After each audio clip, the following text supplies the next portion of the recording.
Forum.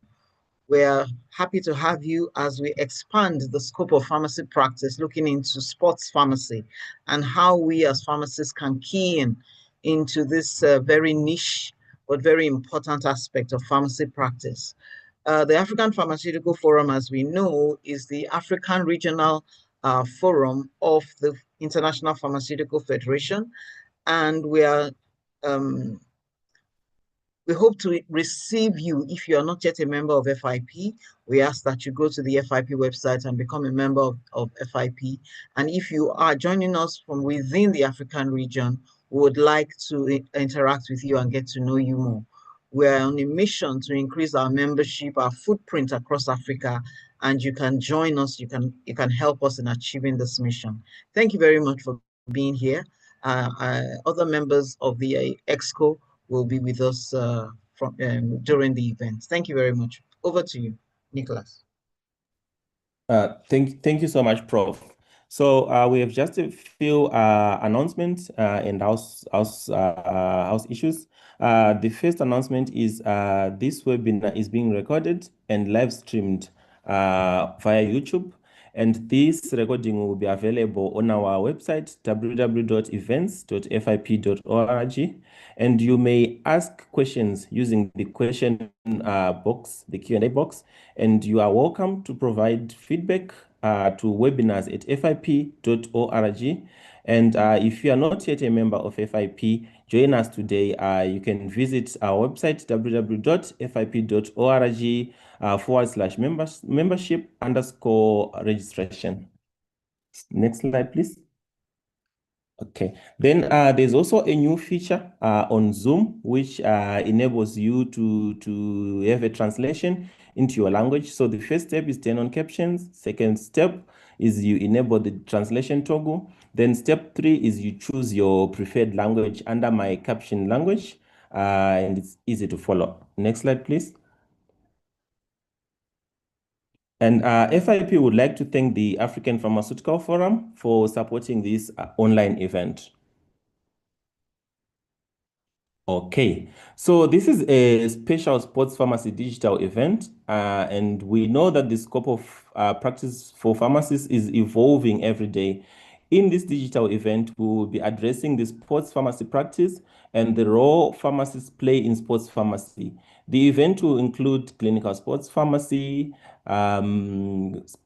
considerations, anti-doping, and risks of supplement use in sports, including at Olympics Games. So as part of this online program, we will be featuring regular sports pharmacy digital events. So today we will be explaining the role of pharmacists at the Olympic Games, and we're going to describe the clinical sports pharmacy practice and identifying sports pharmacists' role in anti-doping and risk of supplemental use.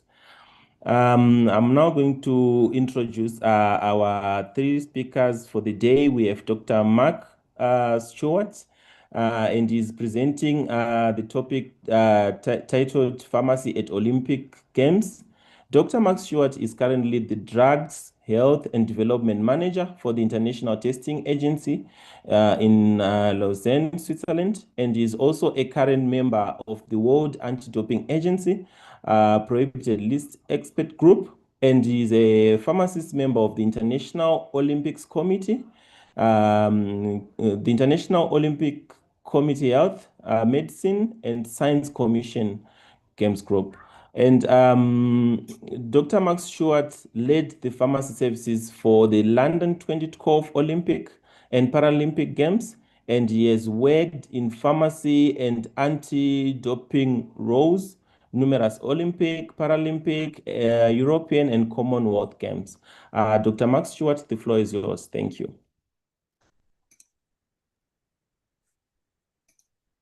Thank you very much for that introduction, Nicholas. It really is a pleasure to be able to share an insight into sports pharmacy in the Olympic setting today with you. As Nicholas mentioned, I've been a pharmacist at the Olympic Games since the Sydney 2000 Games, where I started my journey as a volunteer pharmacist. Now, since then, I've worked on 11 Olympic Games, 5 Commonwealth Games, 4 European Games, with pharmacy and anti-doping services. I transitioned from a volunteer back then to now working in sport full-time with the International Testing Agency. And as Nicholas mentioned, pharmacy expert roles for the IOC Health, Medicine and Science Commission and the European Olympic Committee's Medical and Anti-Doping Commission. I never knew that my first volunteer role way back in 2000 would eventuate into a full-time career in sports pharmacy. Working as a pharmacist at an Olympic Games or any large sporting event really is an incredible experience. You are supporting the world's best athletes and working alongside healthcare professionals from all over the world. And there are so many opportunities for pharmacists to do this, not only at the big Olympic level events, but pharmacists can also get involved in national or community events where healthcare services are delivered. Now, onto what it's like at the Olympic Games. Pharmacy services really are an important and integral part of medical services for the athletes, team officials, and also the spectators when they're at the Olympic Games. Pharmacists are at the front line when it comes to drug use and supply to Olympic and Paralympic athletes, and therefore good education and training really is key to the success of a pharmacy service. In this very specialist environment, pharmacists require an advanced level of sport-specific pharmacological and clinical knowledge in order to effectively contribute to the healthcare of the athlete. They are responsible for supporting anti-doping during the Games by implementing robust systems of supply of drugs to athletes and by the provision of information to athletes on drugs banned in sport and their permitted alternatives. The scope and the locations for Olympic pharmacy provisions really are diverse. Now, this ranges from the core services in the athlete village through to designated hospitals in the host city for where the athletes would be referred if needed, through to the ambulance service at venues, and there can be over 150 different separate medical rooms at all of the competition venues, and all of these are stocked with essential medicines. There can be over 40 venues at a Summer Olympics. So the pharmacy service must be accessible for healthcare providers from just about every country in the world. It also must cover a range of drugs used in sports medicine, primary care, and also emergency medicine. And the selection of drugs for the Olympics really must present international best practice and safety, especially when it comes to drug use for this specific population. Now, the polyclinic pharmacy is in the athlete village, and this really is the heart of the Olympic pharmacy service. It acts as a central coordination hub for all of the venue services during the Games. Now, the photo on the screen is the Rio 2016 pharmacy team. Usually up to about 100 pharmacists are needed to cover the Olympic and the Paralympic Games across multiple villages.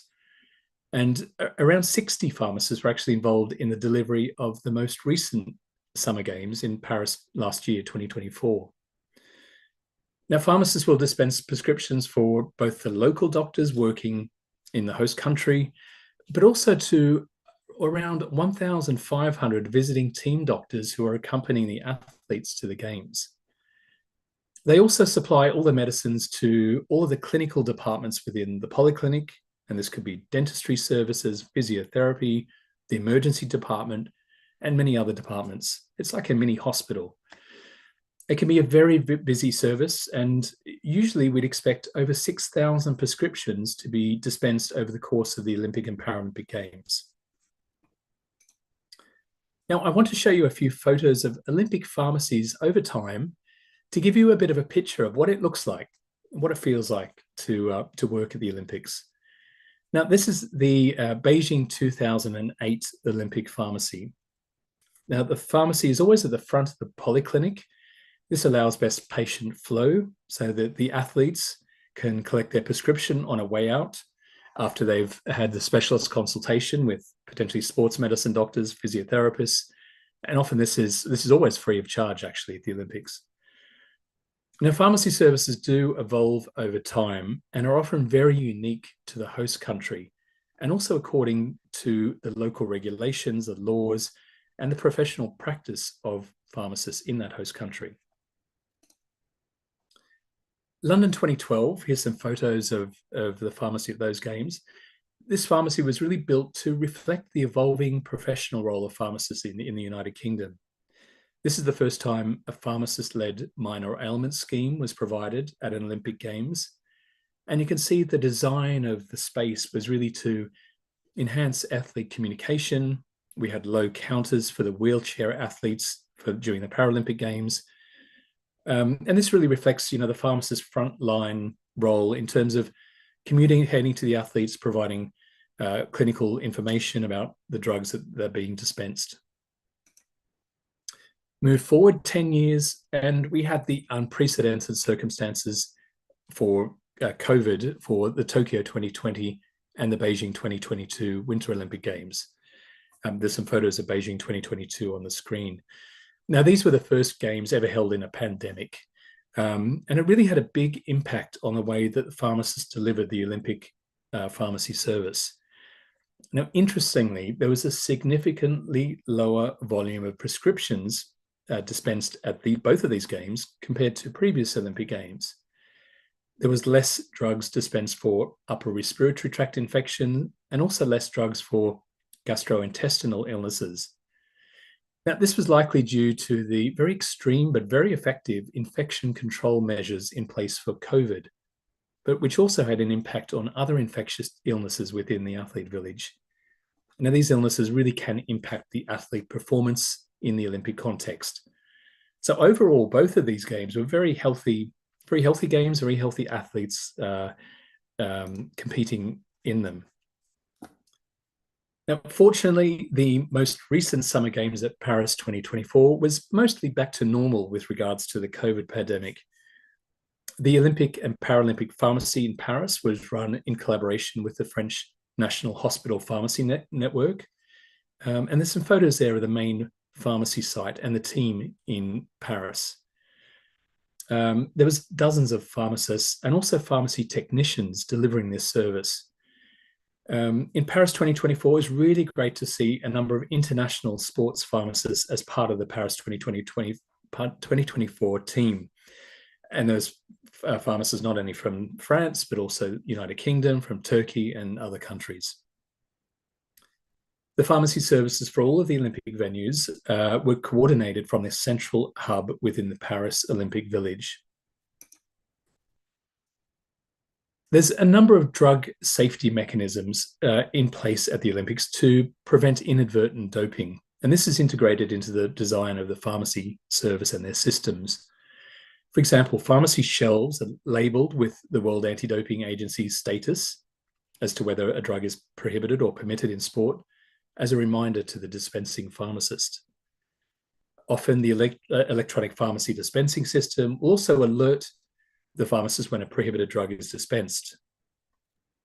And pharmacists also support athletes in identifying whether therapeutic use exemptions are needed and how to apply for them when they're at the games. Now, these TUEs allow athletes to take essential medicines that are necessary for their medical condition, which may otherwise be prohibited in sport. A unique Olympic pharmacy prescription form is used by team doctors to prescribe from the Olympic Polyclinic Pharmacy. Now, this contains all the standard prescription fields that you would see on a normal prescription, but it also has provision for the signatures of athletes, the team doctors, and the pharmacists to provide consent if any prohibited drug is dispensed to an athlete. Now, all prohibited drugs are clearly labeled with warnings to prevent any unintentional use, which could potentially lead to a doping offence.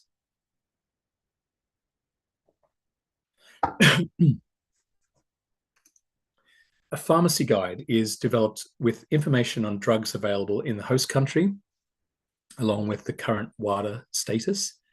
And this outlines the formulary of drugs available for all the prescribers to prescribe to athletes and all the officials at the games.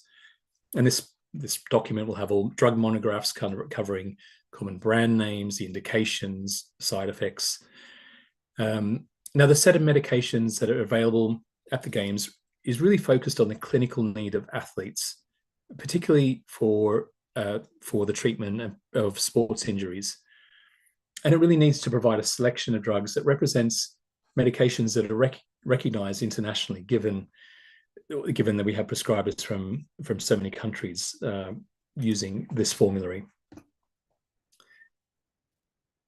Now, a medicines information service is also always provided, and this supports the visiting team doctors from every country of the world.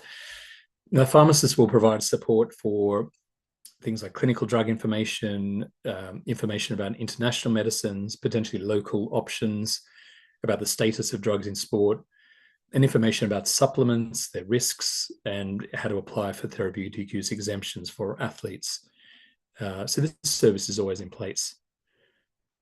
I mentioned the competition venues. Now they will have a stock of medicines, and the selection of medicines that are kept at the sporting venues is really based on, first of all, the risk of sports injury for particular sports, the level of emergency services provided on site at the venues, any special environmental risk factors that might be related to a venue, potentially the spectator capacity. Obviously, more spectators, you might need more stock.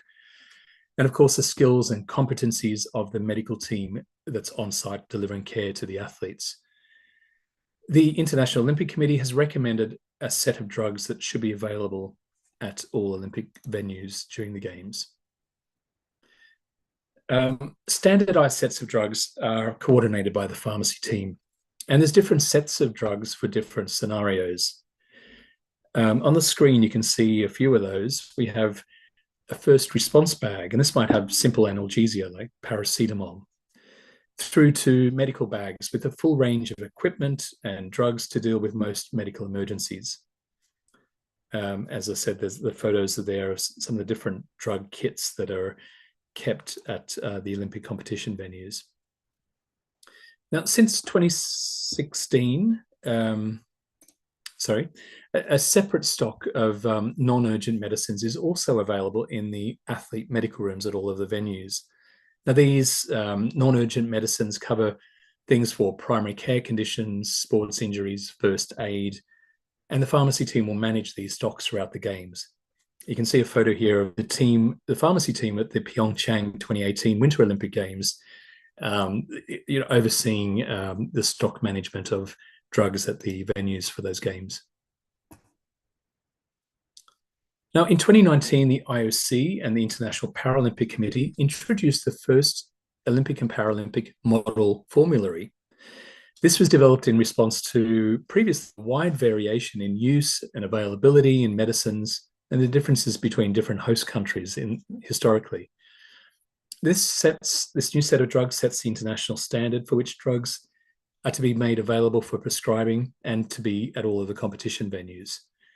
This aims to standardize the drug treatment options at all summer, winter, and youth Olympic and Paralympic Games, aims to protect the health of the athlete through provision of safe and evidence-based medicine options, and of course, reduce wastage and costs from unnecessary medicines being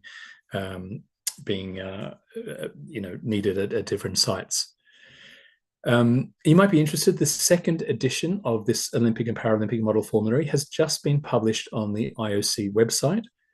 And this list will form the basis of the drugs to be available at the upcoming Milano Cortina Winter Olympics in February 2026, and also the Los Angeles 2028 Olympic Games coming up in a few years. Since 2016, the IOC and the World Anti-Doping Agency have collaborated on training aimed at increasing the anti-doping knowledge among healthcare providers at the Olympics. And currently there's 3 online modules that are mandatory for all team physicians coming to the Olympics to complete. And you can see on the screen that covers prohibited drugs in sport, how to comply with the IOC needle policy, which is a policy unique to the Olympic Games, and how to import medicines to an Olympic host country. All right, so I now just want to take a few moments to let you know of how pharmacists can get involved in sports pharmacy. In 2018, the IOC launched a 6-month online course, the IOC Certificate in Drugs in Sport, Now, this is aimed at pharmacists, physicians, and all healthcare providers. And this was developed in response to the vast variation in prescribing in sports medicine around the world to really present international best practice for drug use in athletes. This course also aimed to widen the knowledge in the healthcare community about drugs in sport and sports medicine. And this course also explores the use of supplements and goes in depth into the into the study of prohibited drugs in sport. This course is now in its 6th year, and the IOC certificate in drugs in sport has been a huge success with nearly 300 graduates to date, mainly pharmacists and physicians from 69 different countries. Quite a few of the graduates from this course have gone on to work at Olympic Games and are also leading sports pharmacy initiatives around the world currently. But now I have some exciting news for pharmacists wanting to formally study and be qualified in the field of sports pharmacy. Now, the Health, Medicine and Science Commission of the IOC has recognized the vital role that pharmacists play in promoting and safeguarding the health of both elite and recreational athletes. And I'm really excited to announce that starting from March 2026, the IOC is launching the very first postgraduate diploma in sports pharmacy.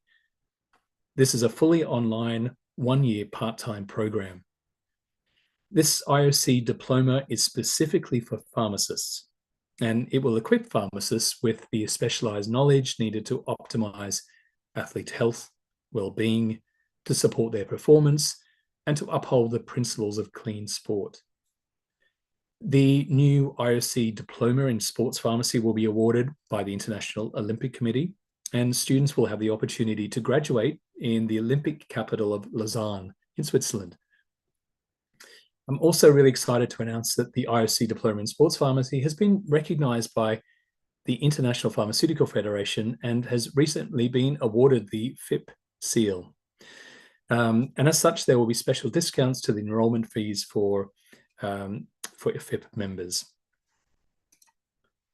Just briefly, here is a summary of some of the curriculum with a list of module topics to give you an idea of what will be involved in this new program. I won't go through all of them, but you can see that it will provide comprehensive training in key areas of sports medicine and sports science, including pharmacology, sports physiology, sports nutrition, to really ensure that the pharmacy students develop expertise in athlete care while adhering to these global anti-doping regulations. So this advanced new specialist program really is designed for pharmacists working in or aspiring to work in sports medicine or anti-doping.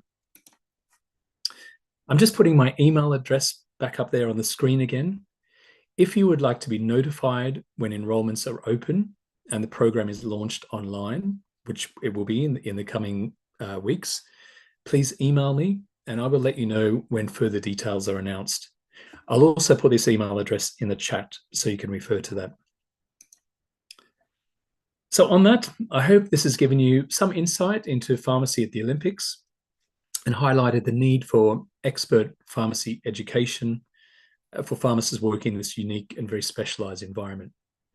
And I really hope to see some of you perhaps on the new IOC Diploma in Sports Pharmacy in March next year. Thank you. Thank you so much, Dr. Mark Stuart. This was a wonderful presentation on pharmacy at the Olympics Games.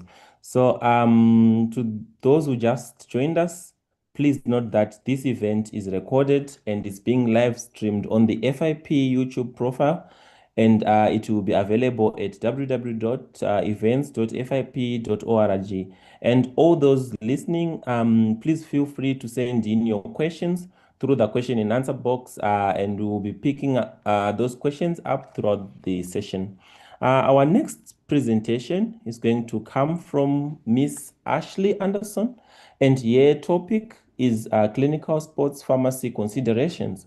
So Ashley Anderson has been working as a pharmacist with elite athletes since 2005, providing drug information services And she began with answering questions about self-treatments for her neighbors who were athletes at the Olympic Training Center nearby, and soon found a job at the U.S. Anti-Doping Agency. And at the U.S. Anti-Doping Agency, she answered phone calls, emails about the drug status in sports, and she developed some athlete education materials and worked to build and maintain the drug database for global DRO. Over 16 years of working at U.S. Anti-Doping Agency, she continued working as a local hospital clinical pharmacist, where she recognized the opportunities for sports pharmacy in acute care. In 2019, she established the International Sports Pharmacists Network to bring together an expert group in sports pharmacy and to create standards for the specialty. So this effort led to the FIP publication of a global report, and she also established the sports pharmacy program for the University of Southern California, which offers sports pharmacy elective courses, a sports pharmacy executive certificate, and it also offers re-established the position for clinical sports pharmacists. Without wasting much time, Miss Ashley Anderson, the floor is yours. Thank you. Thank you very much for that kind introduction. I wanted to welcome everybody that's participating today. I posted some resources in the queue because I know that we're going to go through this material quite quickly. And I'm sure many of you are thinking, gosh, after that presentation by Dr. Stuart, how do I get to that? That seems like the pinnacle of a sports pharmacist career. And in many ways it is. We might all be striving to be at the Olympics one day, just like athletes are as well. So I'm going to talk you through some of the steps that you might take in your own local communities in order to prepare yourself to apply to be a volunteer eventually at the Olympics or some other games one day. And so we're going to do that by looking at some of the opportunities using your pharmacist knowledge and how you can apply that to sports medicine and anti-doping practices in various pharmacy settings. And then we're going to review some of the sports pharmacy specific knowledge. Next slide, please. So what does it take for a pharmacist to be sports aware? And I'm just going to put a couple questions in your mind because oftentimes pharmacists aren't thinking how medications fit into sport. If you'll click, please. So have you ever heard a sports commentator refer to an athlete's health or their physical condition? Have you ever heard a sports commentator on a broadcast talking about athletes' injuries or when they might return to play? These are very common things. Oftentimes, athletes don't have the type of health privacy that we would have as private individuals. Next, please. Or have you ever read in the news about any cases of athletes who have tested positive for a medication that they've been taking? And have you ever heard of any accidental positive events, any inadvertent anti-doping events where an athlete was actually taking a prescribed medication only to find out it was prohibited in sport and they thought they would be okay just because they were prescribed it? But there's more steps an athlete has to take. And then what about watching the Paralympics?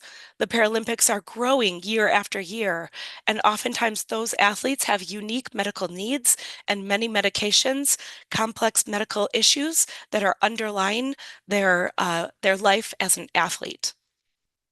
So when you think about those things, how can we as pharmacists be sports aware? One of the first things is to be athlete focused with the healthcare approach. And some of these are relatively simple by using our existing pharmacist knowledge and trying to put it in the scope of the athlete or sports.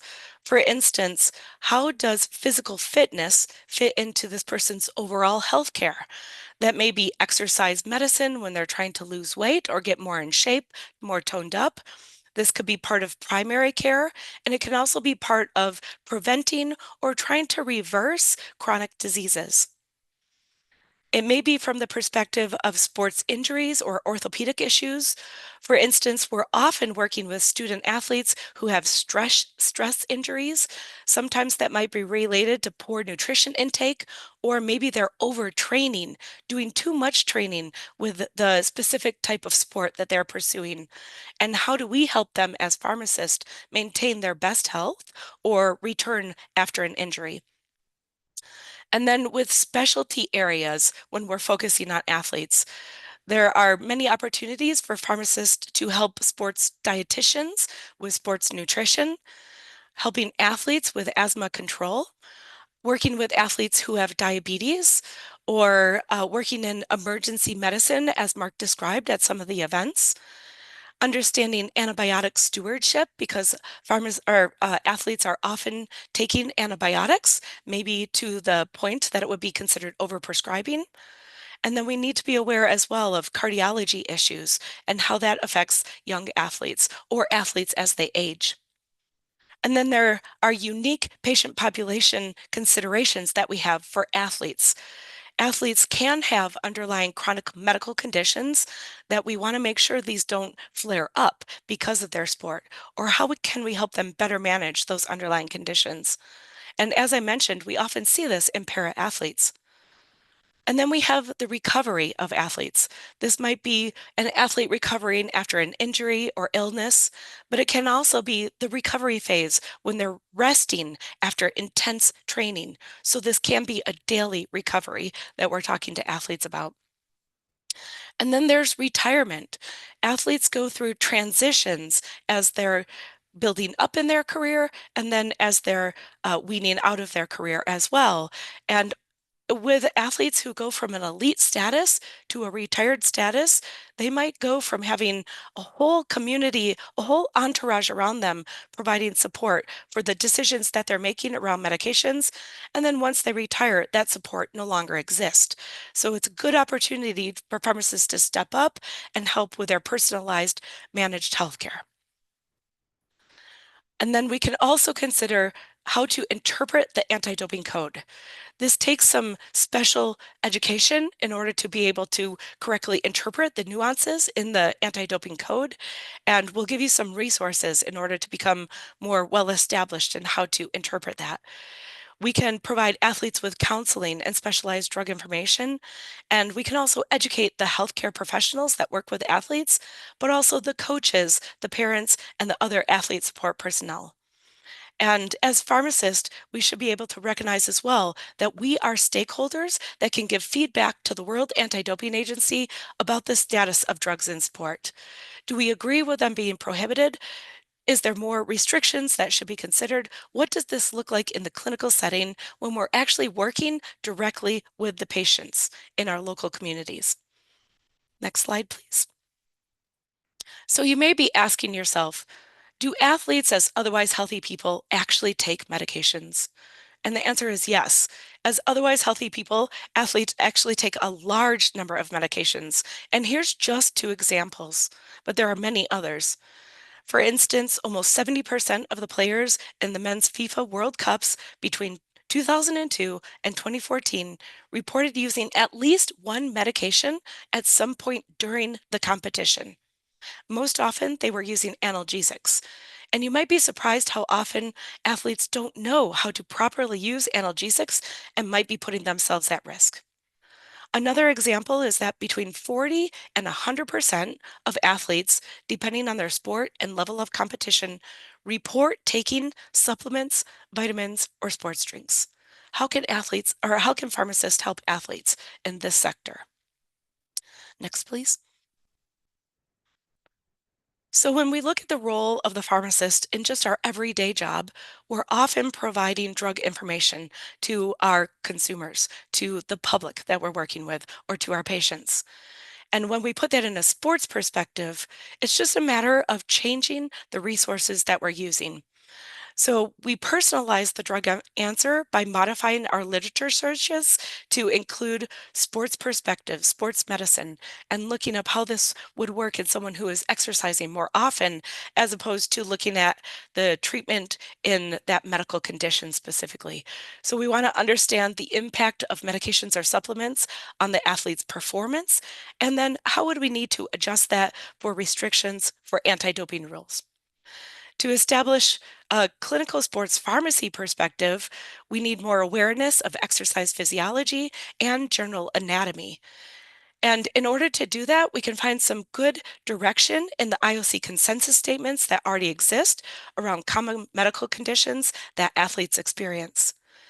It also helps to understand basic sports nutrition, to recognize caloric deficits or the different nutrients that athletes need, and helping in selecting the best treatment if and when that's needed. Most sports dietitians try to use a food-first approach, but not a food-only approach. And also, pharmacists can step up in safeguarding athletes, especially when athletes feel pressure to return to play. If they feel pressure to mask symptoms so that they can get back on the field or back on the court quicker, how can pharmacists step up to help safeguard the long-term healthcare of the athletes? And another way that pharmacists can step up with our abilities in helping athletes is specializing our knowledge. So we can develop expertise in sports pharmacology, and that typically means understanding the clinical pharmacology, the anti-doping regulations, and sport-specific pharmacotherapy. So as you might guess, there are different needs that a swimmer needs than compared to a golfer, compared to a boxer. They all have different needs for their sports, for their endurance, the type of power that they have to put out during a competition, and so on. And we also need to have specialized knowledge to talk to athletes about supplement safety. And then this approach is an athlete-centered approach to care. We work closely with the athletes to understand what their needs are and what their priorities are, and how we can put together the best natural approach, the clean approach for these athletes.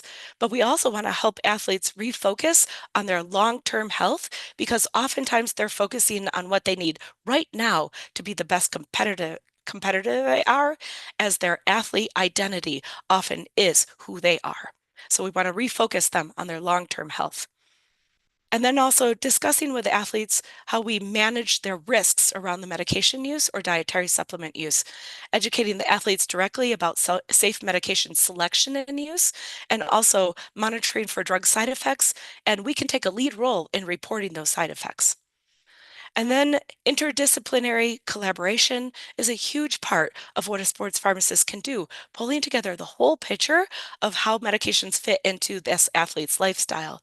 And we integrate ourselves into sports medicine teams, or we can work directly or indirectly with physiotherapists and sports dietitians as well, and develop these comprehensive plans for athletes, not just during their training period, but also planning for travel or planning for what they would do during a competition and the recovery phases afterward. So additionally, you might be either directly or indirectly counseling athletes, and as I mentioned, providing medication information on how to be more compliant with their medication. For instance, are they using their asthma inhaler correctly so that they don't exceed the WADA limit? Are they selecting supplements safely so that we can reduce the risk of contamination exposure?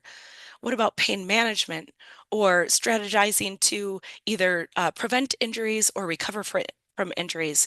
And how do we take the most ethical approach when we're making these recommendations? And with the ethical approach, I'm referring to preventing doping. And so we want to be aware of the doping standards so that we can help athletes avoid the use of banned substances, and also understand the compliance for the anti-doping rules. And recognizing medication safety. So oftentimes as a sports pharmacist, it would be best to have yourself in the pre-prescribing role, working with those prescribers directly or being aware of what you are recommending when you're looking at self-treatment. and making sure it's an athlete-appropriate approach to pharmacotherapy, focused on maximizing the performance that they want, but at the same time trying to minimize the adverse drug events and any unwanted problems we might have from medications for that athlete in their specific sport. And then pharmacovigilance. How are we monitoring the use of these medications in athletes? We have an important role to play in recognizing the safety of medication use in sports or as for teams in general. And then how can we help with the compliance around the best selection of medications or with the appropriate therapeutic use of those medications? And interprofessional communication plays a large role in our position as athlete support personnel, being the medication experts. We will work with the teams directly or indirectly, working with athletes, often through coaches or parents, but often we'll talk to the manager, the athlete's manager. But you might also be working with the team physician, sports dietitians, sports dentists, or others who are working with the athletes. And we're putting together the medication aspect for the care of that athlete.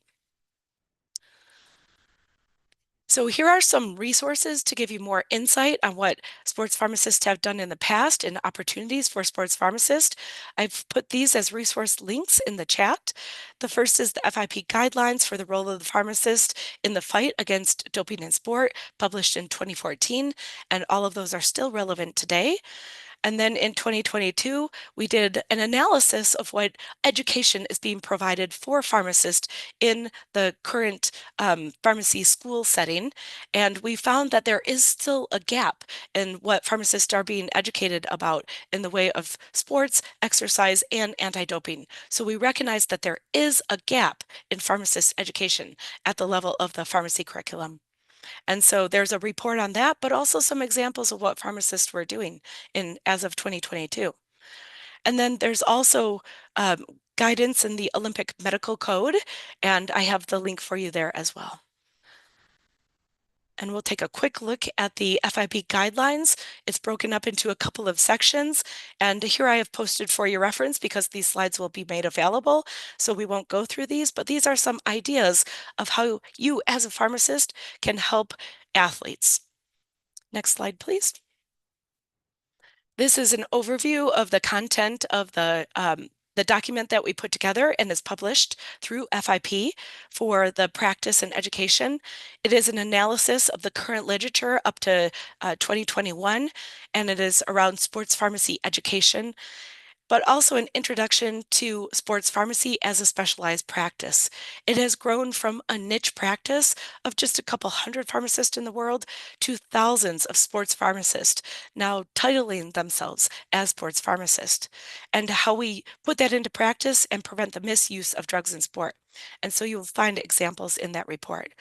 But we also have recommendations on sports pharmacy curriculum and learning objectives, so we can help incorporate this into existing pharmacy curriculum. Next slide, please. This is a QR code that will take you directly to the medical document that's posted by the Olympic movement on the IOC website, because sometimes it's not so easy to find. And there's the overview of the content there. Next slide, please. And then there is the website, sportspharmacist.org, where I try to put up blog posts and keep it current on the type of trends around the conversations of drugs in sport.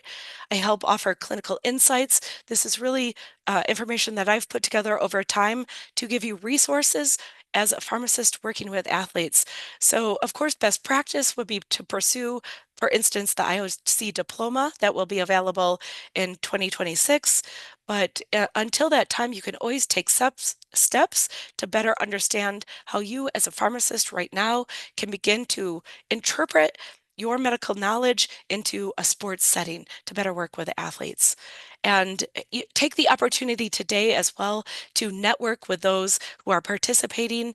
A lot of sports pharmacy and a lot of having the opportunity to participate in games and larger competitions around sports is about what we know, what you're capable of doing, and what your knowledge is as a sports pharmacist. And so the more we see you actively participate in sports pharmacy opportunities, the better it is. And a lot of that is about networking. And so I believe that is my last slide. Just one other thing is that we will be at the FIP Congress meeting on September 3rd if you have the opportunity to meet with us there in person.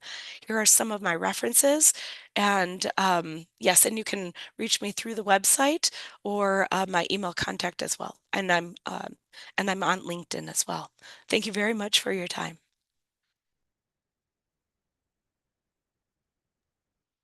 Thank you. Thank you so much, Miss Ashley Anderson. This was a very wonderful presentation. I noticed that we have new colleagues who have just joined us.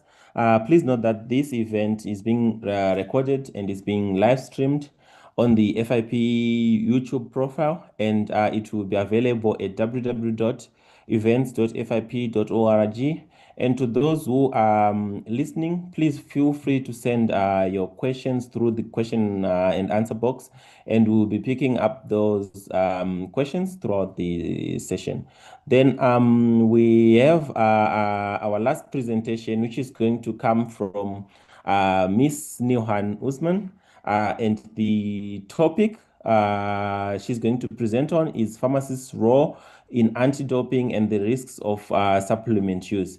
So Nilhan Usman is a pharmacist who combines her passion for sports with her profession and practices as a sports pharmacist. She completed her master's in sports pharmacy, and she is an international Olympic committee qualified pharmacist, and she works with recreational and professional athletes and sports teams. She's also specialized in prevention, supplements, athlete safety, and anti-doping. Nilhan is a sports pharmacy consultant to several national and international federations and sports organizations. She is committed to empowering athletes in reaching their full potential through health and well-being. She is a clean sport advocate. Nilhan, the floor is yours. Thank you. Thank you, Nick. Hello, colleagues. It's nice to reconnect with my FIP colleagues and also APF colleagues. And it's my pleasure to be a speaker on the same presentation with my role models in sports pharmacy, Ashley and Mark. So it's just great to be here. I wanted to start by asking you a question. And I just wanted to ask for your thinking. When do you think the very first doping case in sports history take place? You can just make a guess and type it in the chat box. Just making a guess and participating so I can get to know you a little bit would be great. 1898, okay. It started before the origin of the official games. No idea, 1940. Keep the questions, keep the guesses coming, but I already had my answer. So if we can move on to the next slide, you'll be surprised. We got the answer. Athletes have been using performance-enhancing substances for more than 2,000 years. This is basically going back to the ancient Olympics, and since the sports has been discovered by the society. So doping has a long history. Next slide. Why drugs are misused in sports by the athletes? There are few reasons that always came up, and this is few of them. Athletes would like to achieve athletic success through improved performance. So to get medals, to be on the podium, it's really important for athletes to be there. So drugs have been misused in that case. Otherwise, athletes gain financial, athletes have financial reasons, financial gains, or in our modern world, athletes would like to keep their sponsorships. So some of them are using shortcuts and using drugs. Some athletes are trying to improve recovery by misusing drugs as well. Even they are indicated or not, some of them have been turning into some drugs that are not even being approved. And some athletes would like to prevent illnesses, injuries, or nutritional deficiencies. And the last one, the mindset of everyone does doping. The peer pressure is a big reason for athletes to turn into doping. Doping is a shortcut. Medicines are not shortcuts. This is simply unethical, and it has been always unhealthy for the athletes. Next slide. This is basically a summary of the timeline of key events about drug abuse in sports. I can speak about this for hours, but I just wanted to focus on few. You can simply explore them at your own time. One of the key events was from 1860, about Vin Mariani. This is basically a wine that was prepared by coca leaves. So 1 liter of this Vin Mariani contains more than 200 milligrams of cocaine. So this was being promoted to athletes many years ago. And in the beginning of 1904, there was the event of Thomas Hicks. He was a marathon runner.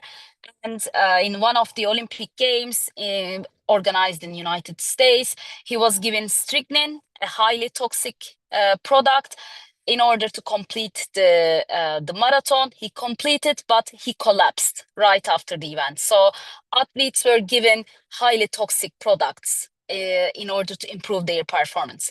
And following a couple of events like this, in 1928, stimulants became prohibited, and Athletics Federation, International Athletics Federation, was the first federation that prohibited a substance, which were the stimulants.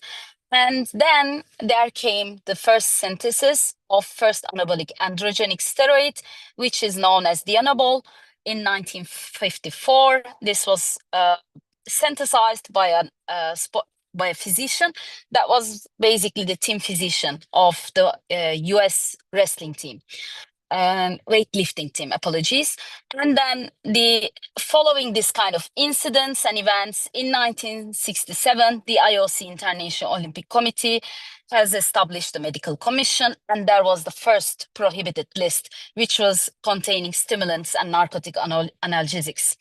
And following that medical commission establishment in 1968, the first doping test took place in Olympics. This was the Mexico Olympics in 1968. And then you can see that the athletes followed some paths in order to abuse drugs in sports to improve their performance. And then there came a structured establishment from one federation, or establishment of the medical commission, or the doping test started. So the doping history always followed an incident of an athlete abusing drugs in sports. Next slide, please. There are many events I can explain, but this was the most important one when it comes to drugs one of the most scandalous one when it comes to drug abuse in sports. So in 1998, there came the Festina affair. This was basically a series of doping scandals within the professional cycling in Tour de France in 1998. What happened? Basically, a large haul of doping products was found in a sport car of the Festina cycling team just before the start of race, and this triggered a police analysis of other professional cycling teams, and then the police have found substances in other cycling teams, professional cycling teams' cars as well. Next slide. And this event has triggered one of the most important points in anti-doping history. And the WADA, the World Anti-Doping Agency, was established following this Festina affair in 1999. And the mission of WADA, the World Anti-Doping Agency, is to lead a collaborative worldwide movement for doping-free sport. And in order to implement that mission, the WADA is responsible for implementation of the World Anti-Doping Code, which is basically named as the code. Next slide, please. The code states that every athlete has strict liability. What this means? Basically, an athlete is responsible what goes into their body. an athlete cannot say, I didn't know that this has doping. So you can see the anti-doping rule violations in the right-hand side. And two of them, basically the first two, is if an athlete has presence of an anti-doping substance in their metabolites or in their sample, or if the athlete has found to be using or attempting to use prohibited substances, the athlete makes an anti-doping rule violation. And there are 9 other anti-doping rule violations, which also includes athlete support personnel. But when it comes to drug abuse, athletes are strictly liable for what goes into their bodies. Next slide. Ashley has explained this very well. The health professionals, the pharmacist's role in implementation of the code, the World Anti-Doping Organization code, but our role, the roles of health professionals in general, is to protect clean sport by adhering and ensuring the code compliance. And of course, on the other hand, we have to understand the anti-doping rules. And while we are trying to protect clean sport, we also have to safeguard athlete health, because not all athletes are intentionally using doping substances. Some athletes are being exposed, or some athletes are using without their knowledge due to risky products. So our role, especially the key role for pharmacists, is really to safeguard athlete health and protect them from doping use. Next slide, please. Again, this was mentioned in Ashley's slide. I think one of the key events for pharmacists in anti-doping was the launch of FIP guidelines back in 2005 in Cairo about the role of pharmacists in anti-doping. And this guideline was updated in 2014. And then this document clearly explains the roles of pharmacists in anti-doping. And I recommend everyone, not just the ones that aspire to become a sports pharmacist, but anyone who can encounter an athlete or an active person in their practice needs to go through this document. And in summary, this document recommends pharmacists to stay updated on the WADA code. The WADA code has been published in 2021, and it's currently being updated, but the prohibited list is updated every year, and it is launched in the beginning of every year. So it is recommended for pharmacists to stay on top of the WADA code, the prohibited list, and also it's really important that we maintain accurate medication records, especially for competitive athletes. And the next one is to provide professional advice on prohibited substances and supplements. If you can go back to the previous slide, please. So we can support athletes with informed decision-making about drug use and supplement use. And of course, another key role that we have is we have the ability, we have the competencies to differentiate therapeutic use from misuse. So if an athlete walks into a pharmacy and if you understand that the athlete is about to abuse a medicine for performance enhancement, it's really important that we exercise ethical judgment when supplying medication. We may refuse to supply this medication if we understand that this is beyond the therapeutic use. Next slide.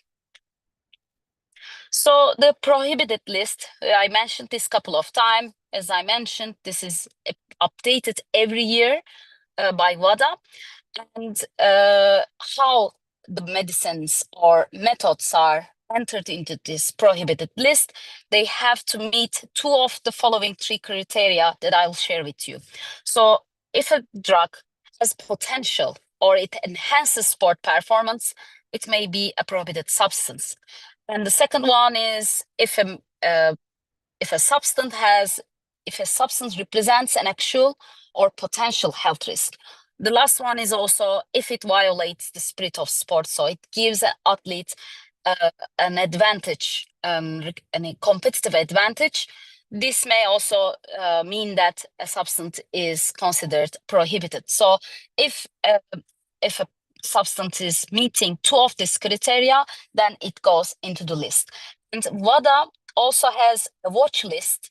For example, currently the GLP-1 antagonists are in the WADA's watch list.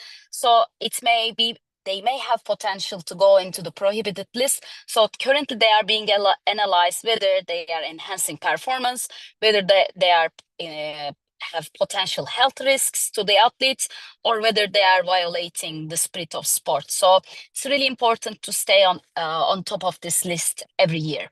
Next slide. So this is basically an overview of the prohibited lists. We can focus on this list for hours again, but basically in summary, there are 3 categories in the prohibited list. The first one is the substances and the methods that are prohibited at all times for athletes.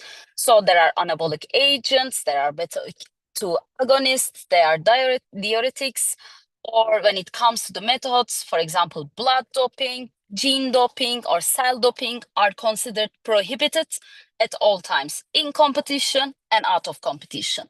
The second category is the prohibited substances in competition only, and there is a certain time frame that is mandated by WADA or the Federation of the Athlete. That is the in-competition period, which basically starts from the midnight of previous day of the competition and towards the end of the competition. So during this period, the athletes are, sorry, there is a repetition when it comes to the slides, but there are narcotic analgesics or cannabinoids, basically stimulants, for example, are prohibited in competition. Also, glucocorticoids are systematic use of glucocorticoids are also prohibited in competition. So I recommend everybody to go into the prohibited list. And there is one final group that is explaining the prohibited substances in particular sports. And for example, beta blockers are prohibited in sports, for example, like shooting or archery, because they are particularly performance enhancing in this sport. So again, it's really important to go into the details of the prohibited list for every pharmacist that may serve an athlete or an active person. Next slide. You may think that of course, there are prohibited substances that are, for example, without being clinical trials. So there are illegal products online, but we also have prohibited substances products in our pharmacies when it comes to prohibited lists. So, for example, beta-2 agonists or insulin, or for example, furosemide is considered prohibited at all times for athletes. So if you are providing these products to athletes in your pharmacy, you have to check either a therapeutic use exemption approval, which I'll explain in a while, or you have to send the patient back to the doctor in order to get that approval, or find an alternative treatment if possible. The second group is the in competition on the prohibited substances. Of course, I give some brands here, but it's just examples. So for example, pseudoephedrine has limitations when it comes to your use in competition. So if an athlete is having cold, and if you would like to recommend an OTC product, we recommend athletes to opt for other options rather than the ones that are containing pseudoephedrine. And again, as I mentioned, systemic use of corticosteroids are prohibited in competition. And finally, as I mentioned, beta blockers are prohibited in some sports like archery or shooting. Next slide.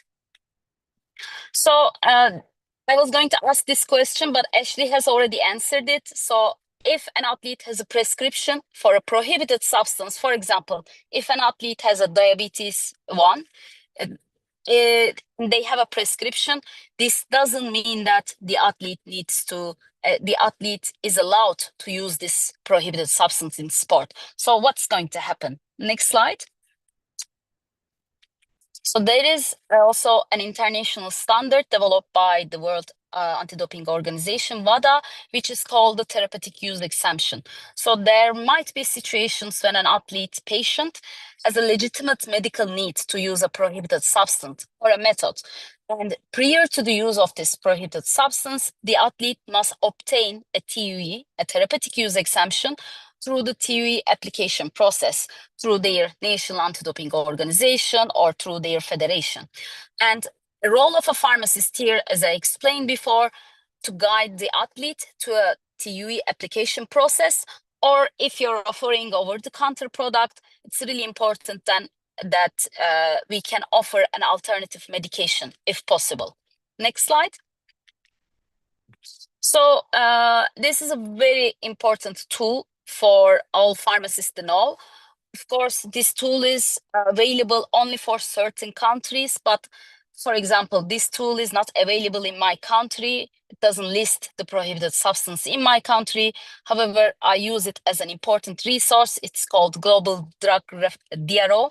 And basically, what you can do is to search for a prohibited substance, and you can understand whether they are prohibited or not. For example, I search for prednisone, and it's prohibited in competition, but out of competition, it's not prohibited. So you can simply use the generic name and search for the product, but it's really important that you always refer to your national anti-doping agency or the athletes federation. This is an important and very helpful resource. Next slide, please. So part of my presentation was about the supplements, but I would like to focus on the supplements about their doping risk.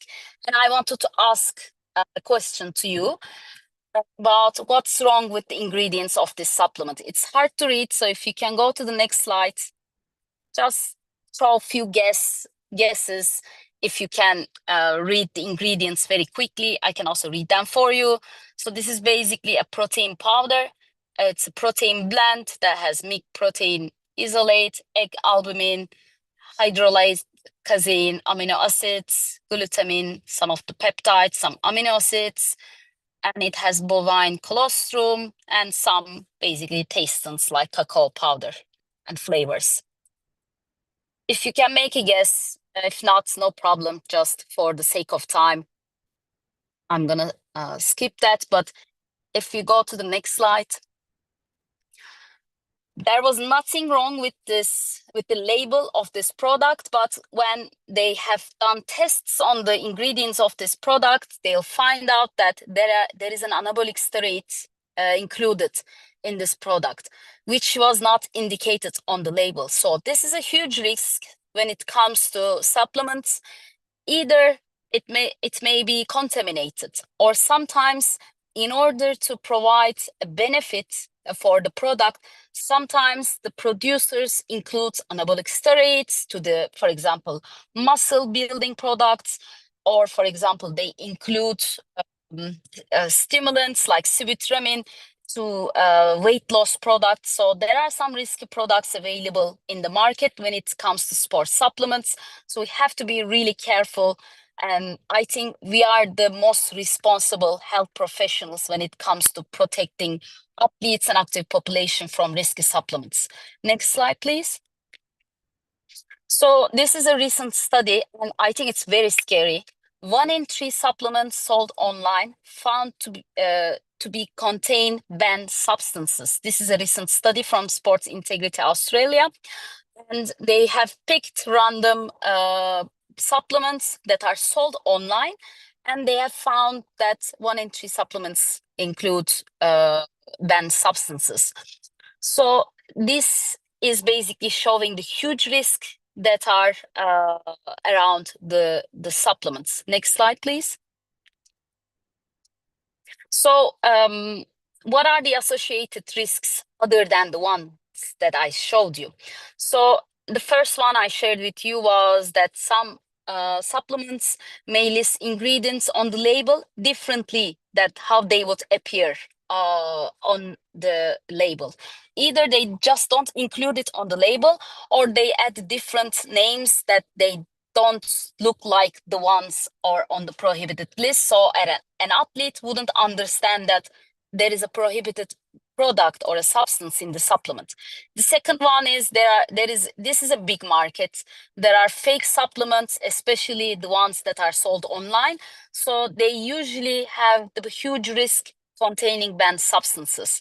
The third one is that the supplements may be contaminated if, for example, they are produced together in the same line with medicines, so there could come with the risk of contamination.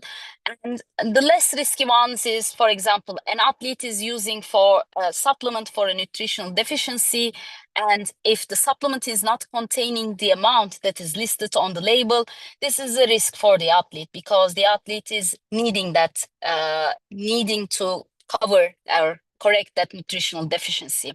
And again, the last risky ones was a supplement may not work, or may provide the opposite effect to the athlete, or again, a huge risk is the supplement may be adulterated. So intentionally, supplements may be containing the banned substances. So again, the roles of pharmacists is really to support the informed decision making of athletes. Usually in my country, in Turkey, we recommend athletes to always buy supplements from pharmacies, not the ones that are sold online, because it's not very well regulated. And then there are, the next slide,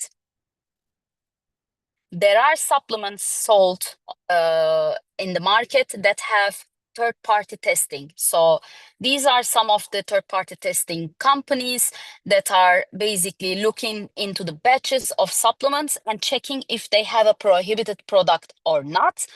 So we usually guide the athletes to purchase supplements from these certifications, so the third-party tested products. But I can say that the risk is never zero. Even these brands are also mentioning that the risk is never zero if the athlete is purchasing their products, but these third-party testing is decreasing the risk to an acceptable level. Next slide, please. Hi. Excuse me, I'm in a car, so somebody is asking something from me. So finally, this slide is showing some of the key educational resources that are available for pharmacists. Of course, there is the International Sports Pharmacist Network. That is one of the key resources that Ashley has mentioned. And there are also resources coming from country-based examples like the USADA, the US Anti-Doping Agency, or UCAT, UK Anti-Doping Agency. There is ADEL that provides free resources for pharmacists that needs to educate themselves from anti-doping. And there are also sports pharmacist group that are providing free resources, also Sports Integrity Australia. So these are the resources that I took as a pharmacist, freely available resources. And also on the right-hand side, you'll see my certificate that is from the National Anti-Doping Agency of Turkey. So I highly recommend pharmacists to get this certification. Usually these educational programs are online and freely available. And anyone, again, who is serving or having a potential to serve an athlete has to take this certificate. You don't need to become a sports pharmacist or specialized in this area. Next slide, please.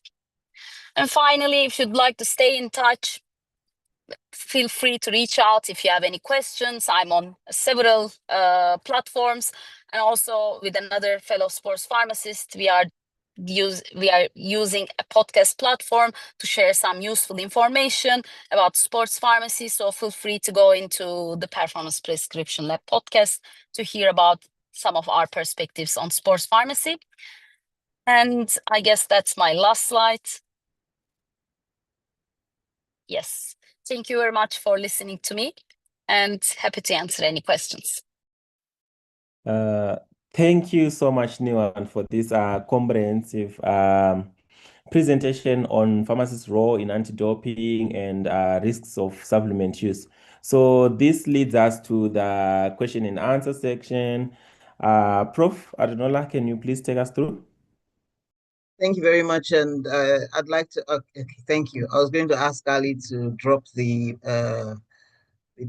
slide so that we can have all the presenters on screen. Please, can you all put on your videos so that all the attendees can see us, as I'll be directing questions to any of us.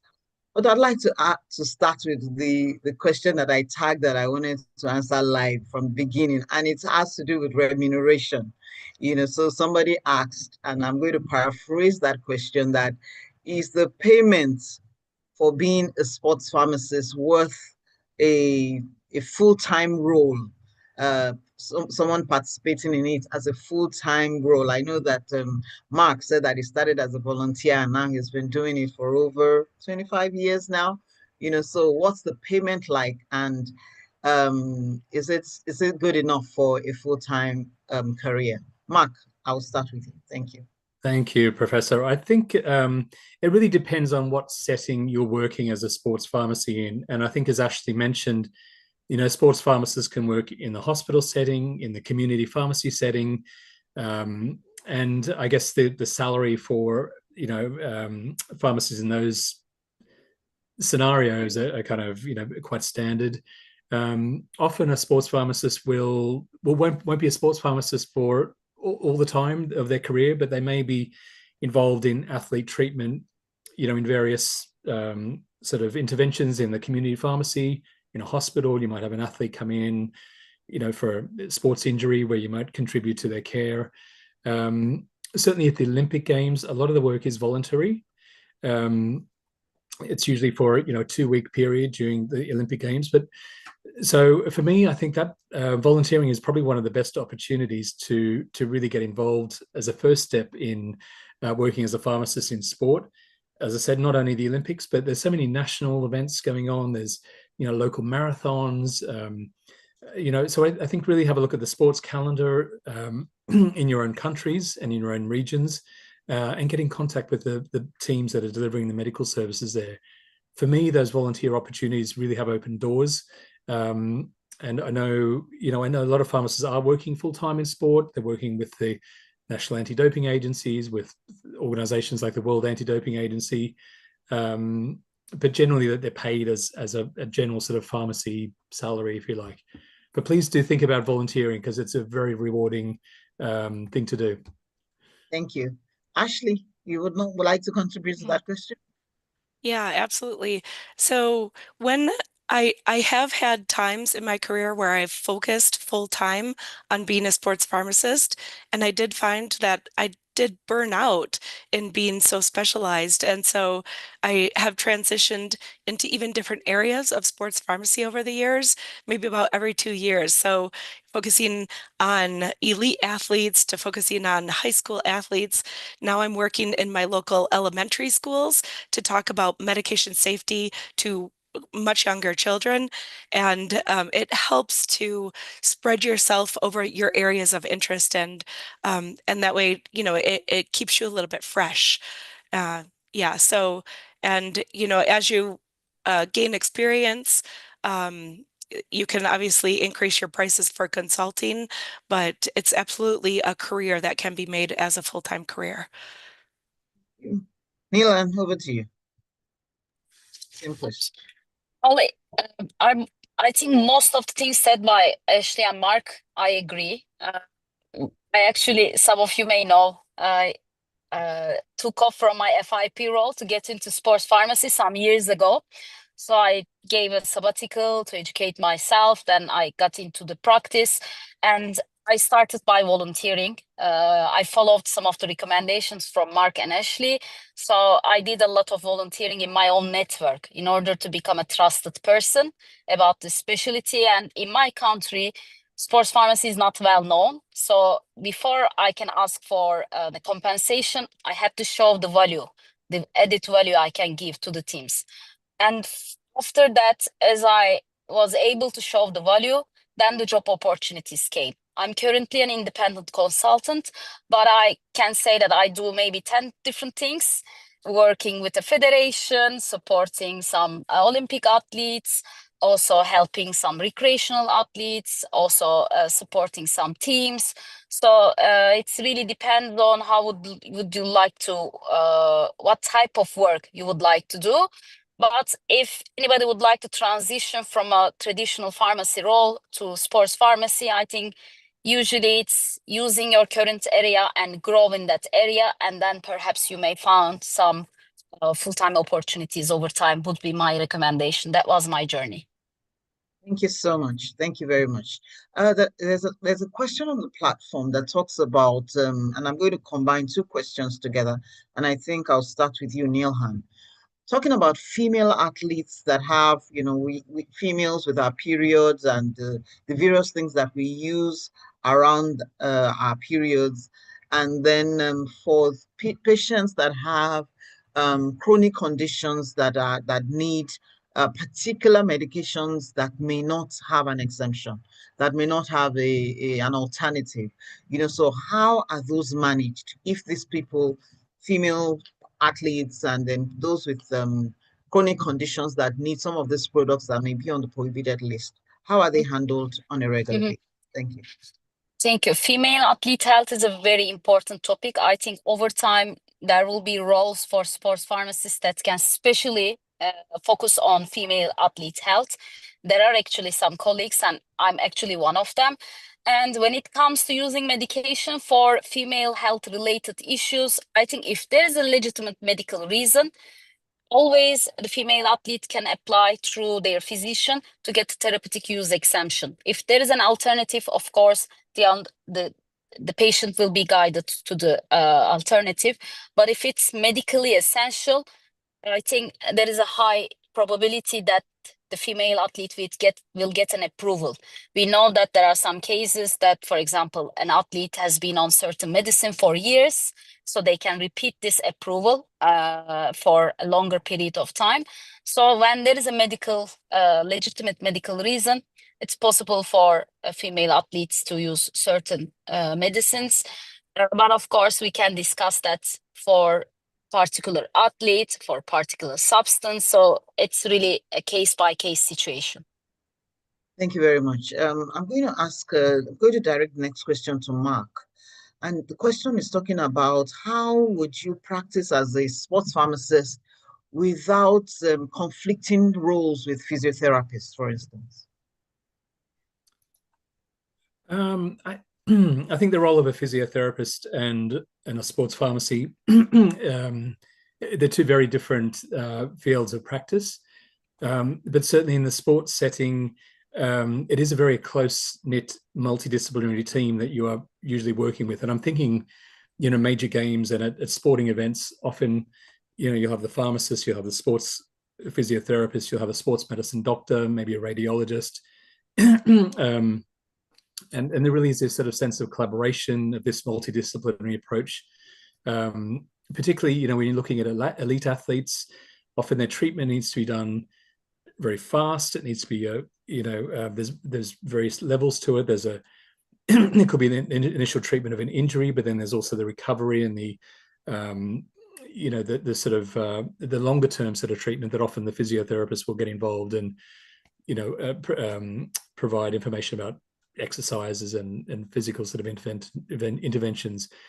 Really in sports, physiotherapy and pharmacists do work very closely together, which is one of the things I love working in this environment as well, is that multidisciplinary approach, which often you don't see in other kind of settings. Okay, so I'm getting that in the athlete world,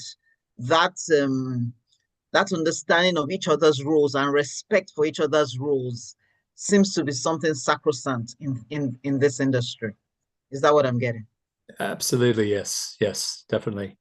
Yes, I think performance is very much the thing that all healthcare professionals working with athletes need to consider as well. So, we're trying to bring the illness back to sort of baseline, to focusing on recovery, really looking at the implications of their illness or their injury on potential competition, the sport that they're playing, and really try to support the athlete and optimize their treatment and also optimize their performance.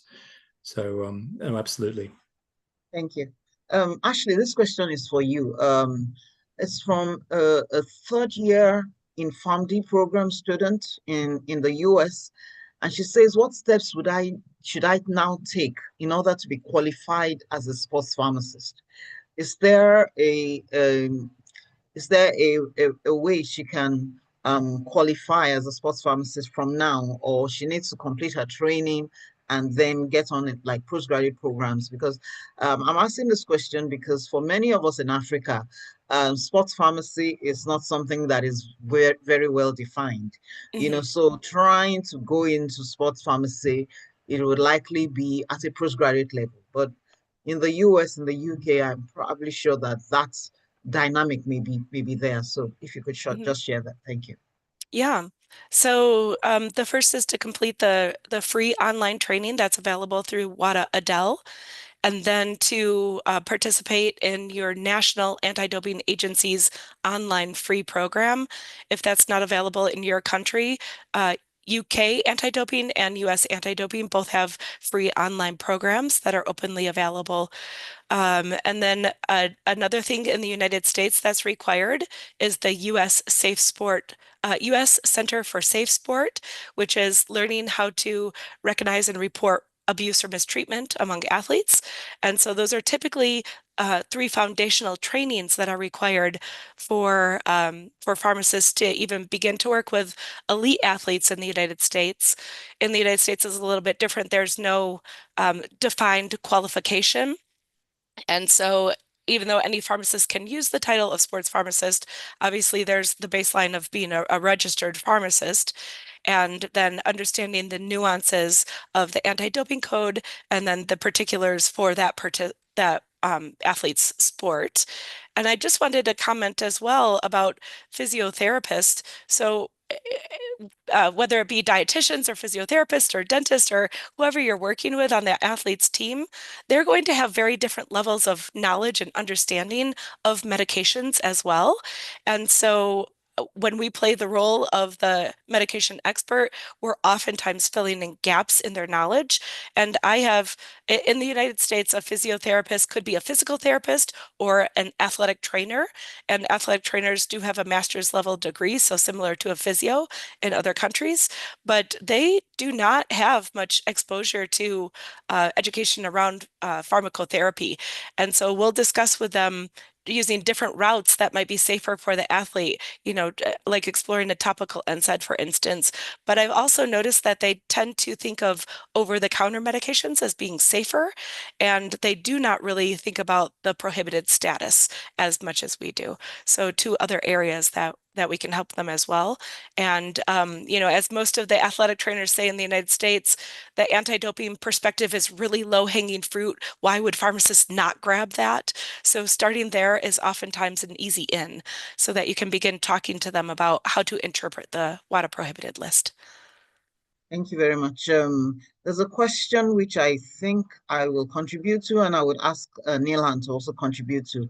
And this is specific to Nigeria, and if there are opportunities, and I think I'll be speaking for most of Africa, where I think the starting point for anybody that wants to go into this field would be to even find out the programs, the sporting programs that occur in your country, whether it's national, whether it's state by state, and then to see what services they have in terms of health care for these athletes.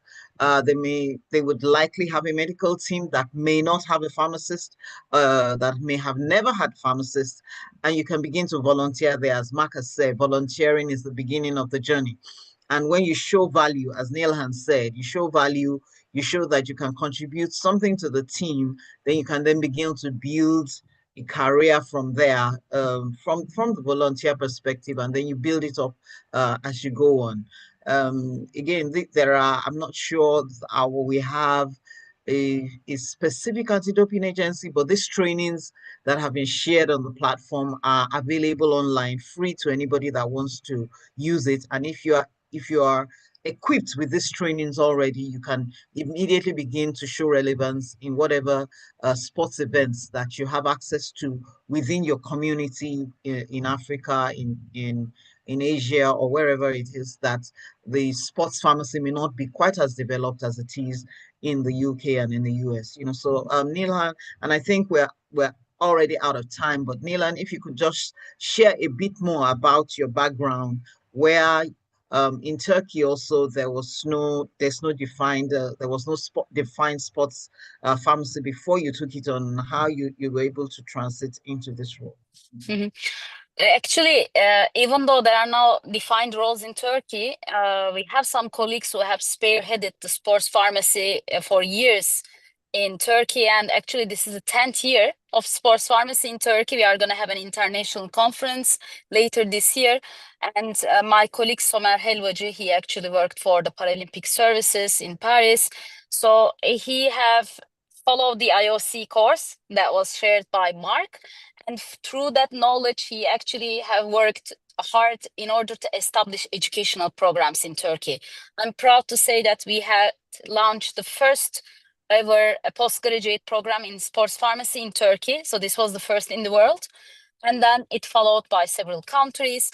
So I think once you educate yourself and then you start to specialize into the topic, it's really important that you also develop educational efforts in your country or in the region in order to find further studying opportunities in Turkey. I also completed the master's program, and that gave me the credibility in the sports sector about opening some opportunities for sports pharmacists. I've seen that among the participants, sorry for finger pointing, there is Dr. Mark from Ghana. Maybe he can introduce himself in the chat. He participated in some of the webinars before. He had led the African Games pharmacy services some years ago. So he's, I think, a great example and a resource person for the African region in order to further explore opportunities for Africa. But I guess as we are a small community, so we are always here to help and support. But again, it starts with national, then of course, working with the community of sports pharmacists will greatly help to find roles and grow sports pharmacy in your region and country. Thank you very much. I think we need to move on with the rest of the presentation. So thank you very much for the questions. And for attendees, please go to the Q&A box. There are many questions that were answered directly on the platform so that you can get the learnings. Nicholas, over to you to continue. Okay, thank you so much, Prof. And thank you to all the colleagues who have joined us today. And I would like to sincerely thank our panelists and our co-moderator for this session. Then there was a question in the chat box about the recording. So the recording of this episode will be made available on www.events.fip.org. And please feel free to give us your feedback. You can send it to webinar@fip.org so that we may continue to improve our digital event offerings. Thank you very much, and have a great day. Thank you. Thank you, colleagues. Bye-bye. Thank you very much, everybody. Bye-bye, everybody.